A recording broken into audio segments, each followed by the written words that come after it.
नमस्कार दोस्तों, कैसे हैं आप लोग। उम्मीद करता हूँ आप सब अच्छे से हैं, स्वस्थ हैं, सफल हैं और अपने ज़िंदगी के ऐसे पड़ाव पे होंगे जहाँ पे आप काफ़ी ज़्यादा खुश होंगे, अपने आप को एक अच्छे पोस्ट पे रखे होंगे और चीज़ें आपकी सब बराबर से चल रही होंगी, कोई लाइफ में आपके तकलीफ़ नहीं होगी। तो जो ये स्टेटमेंट, जो ये शब्द मैंने ऐसा कहा, सुनते ही आप बोलेंगे कैसी बातें कर रहा है, किसकी ज़िंदगी सुकून में चल रही है, किसकी ज़िंदगी में दर्द नहीं है, किसकी ज़िंदगी में तकलीफ़ नहीं है। ये कैसे ऐसे बोल सकता है कि आप जो बनना चाहते हैं वो बन गए। तो दोस्तों, कैसा है कि लाइफ जो हमारी ज़िंदगी है बहुत छोटी सी है और हम दिन प्रतिदिन कुछ नया करने की कोशिश में लगे रहते हैं या कुछ नहीं भी करते हैं। हम पैदा हुए, हम जवान हुए, धीरे धीरे हम बुढ़े भी हो जाएंगे। एक समय ऐसा आएगा जब हमारी सांसें हमारी शरीर को छोड़ देगी, हमारा देहांत हो जाएगा। लेकिन क्या हम इस बारे में सोचते हैं कि हम बचपन में कैसे थे, हम जब थोड़े बड़े हुए, हम जब 10वीं में गए तब हम कैसे थे, जब हमने जूनियर कॉलेज ज्वाइन किया तब हमारा बिहेवियर कैसा था, जब हम डिग्री कॉलेज में गए तब हमारी थिंकिंग कैसी थी, जब हमारा पोस्ट ग्रेजुएशन हुआ तब मेरी मेंटालिटी कैसी थी, और जब हमें जॉब मिला तब मेरा कल्चर कैसा था, तब मेरे बात करने का सलीका कैसा था।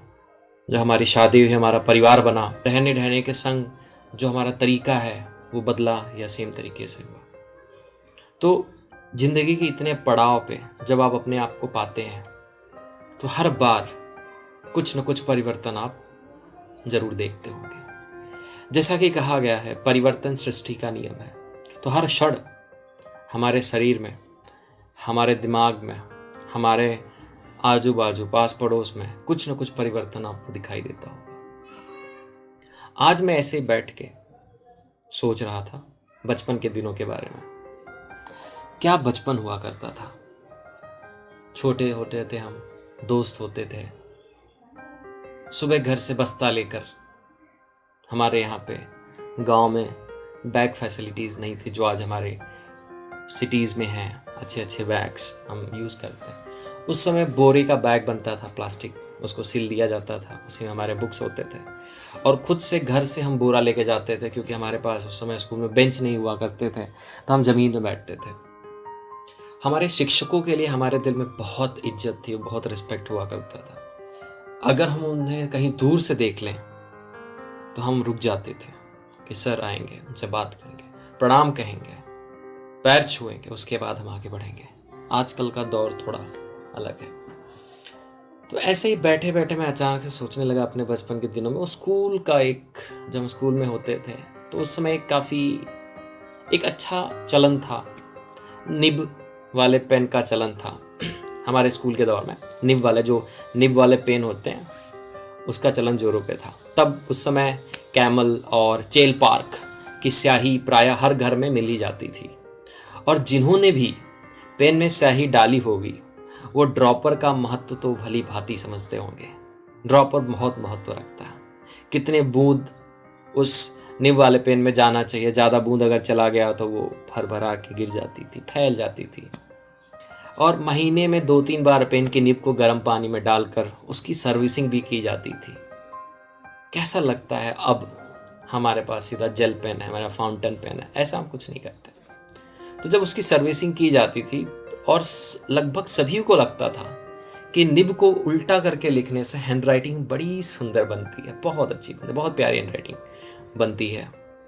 और हर क्लास में एक ऐसा एक्सपर्ट होता था जो लड़कों का पेन ठीक से न चलने पर ब्लेड लेकर नीब के बीच वाले हिस्से में बारीकी से कचरा निकालने का दावा कर लेता था। दुकान में नई नीब खरीदने से पहले उसे पेन में लगाकर सेट करना, फिर कागज में स्याही की कुछ बूंदें छिड़क कर नीब उन गिरी हुई स्याहों को बूंद पे लगाकर नीब की स्याही सोखने की क्षमता नापना। ऐसा फील होता था कि उस समय हम किसी साइंटिस्ट से कम नहीं हैं। पूरी साइंटिस्ट वाली फीलिंग दे जाता था। निब पेन कभी ना चले तो हमने उसको हमेशा हाथ से झटक कर देखना चाहा कि कहीं वो चल तो नहीं रहा है, कहीं कुछ अटक तो नहीं गया है। उस चक्कर में आजू बाजू वाले पे स्याही जरूर छिड़काई होगी। कुछ ऐसे भी बच्चे होते थे जो पढ़ते लिखते तो कुछ नहीं थे, लेकिन घर जाने से पहले उंगलियों में स्याही जरूर लगा लेते थे, बल्कि पैंट पर, हमारा जो पैंट, हम जो हाफ पैंट पहनते थे उस पर भी छिड़क लेते थे, ताकि घर वालों को देख के ये लगे कि बच्चा स्कूल में बहुत मेहनत करता है। ये छोटी छोटी जो हमारी भूली बिसरी यादें हैं, अब जब हम जीवन के इस पड़ाव पे पहुंच चुके हैं, तो जब याद आती है तो कभी कभी आंखों में आंसू भी छलक जाता है। क्या दिन हुआ करते थे बचपन के। तो ये एक छोटी सी याद जो मैंने आप लोग के साथ शेयर की है। उम्मीद करता हूँ आपको पसंद आई होगी, और शायद आप भी अपने स्कूल दौर में इन सब चीज़ों से गुजरे होंगे। आप चाहें तो आपकी भी छोटी छोटी स्टोरी शेयर कर सकते हैं। ऐसी बहुत सारी स्टोरी हैं